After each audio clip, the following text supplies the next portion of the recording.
I have a take here, J&T. I think this is going to be a little bit controversial. You can let me know how hot of a take this is. I think Jojopyun should have to fight for his spot in the summer split. I think there should be, I don't know if you want to call it tryouts or whatever it is. I think there should be him having to regain his spot. Is that a hot take, cold take? What is that?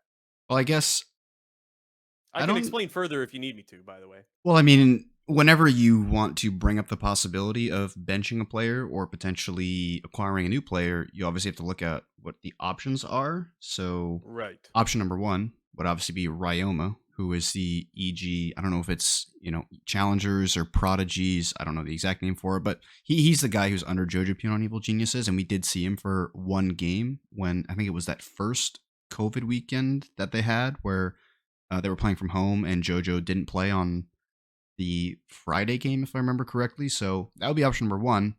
Option number two, obviously, would be to bring in a different mid laner, which I guess at that point, I don't know who it would be. So I guess in your world right here, are you thinking it's strictly between JoJo and Ryoma, or is there another person who could come into the equation? If they have someone in mind, sure, but yes, I am strictly talking about JoJo versus Ryoma. Now, let me be clear that this is not a JoJo hate take. This is a holding players accountable take. I think to play in the LCS, you need to one, work really hard, which I can't tell you how hard Jojo Pyun's working. I don't know. But two, you have to perform. And he clearly is not performing. He died more than anybody else this split. He was one of the worst players in the LCS this split. And I know everyone will say he's such a good laner and he gets a bunch of lane advantages. And I would just say that his CSD at 15, the split was 6+6, which is good, but it doesn't mean anything when you die more than anybody else. And so when I say that you need to hold players accountable, you need to prove that you can perform to keep your spot. That doesn't mean you give up on Jojopyun. That doesn't mean that at all. It just means that, hey, you have to earn your spot just like every other player in the LCS does. And the team that I want to point to for the reasoning behind this is Cloud9. Do you remember when Cloud9 benched Sneaky and Jensen and everyone was really pissed off? Mm-hmm.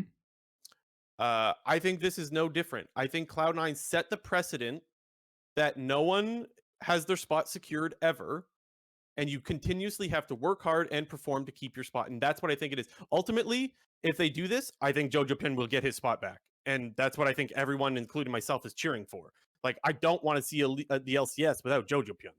I just think that it sets the precedent that you need to work hard and perform and you'll get your spot. And I'll remind people that after C9 set that precedent, they've been freaking good, man. They're the only team in this league that is consistently good every year. Like every year. When was the last time Cloud9 finished bottom 5? Season 5 summer. Right? Like they're legit the only team that is continuously good. Yeah. And I think that's because they set the precedent that no one's spot is ever safe. You're They always fighting for it. Even Diplex got benched this split because he wasn't performing. They put in MNS. And so I think competition breeds excellence. I know I'm not the only first person to say that.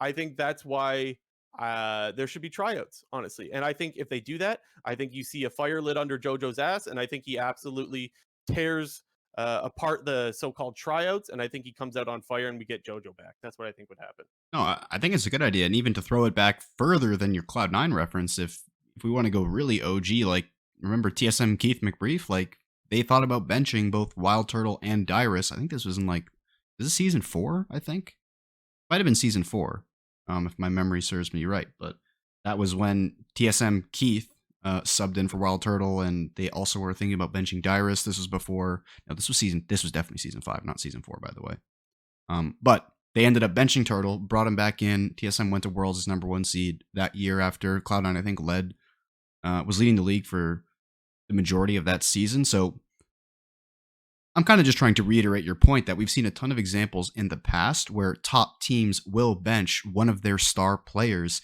if they feel that the team can improve or they feel the player needs extra motivation. So I think I agree with you. Like whether it is just Ryoma or they potentially bring in somebody else, it's a good idea, I think.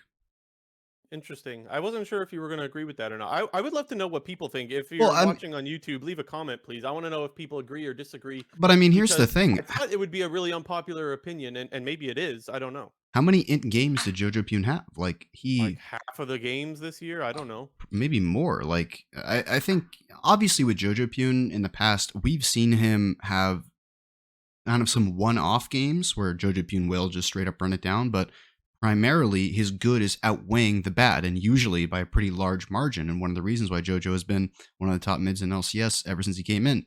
However, this split specifically, it felt like it was every other game that Jojopyun was running it down, and you just simply cannot have that on a top team in the LCS. Yeah. Like I said, very curious to know what people think about it though. So please leave a comment on if you think I'm right or wrong.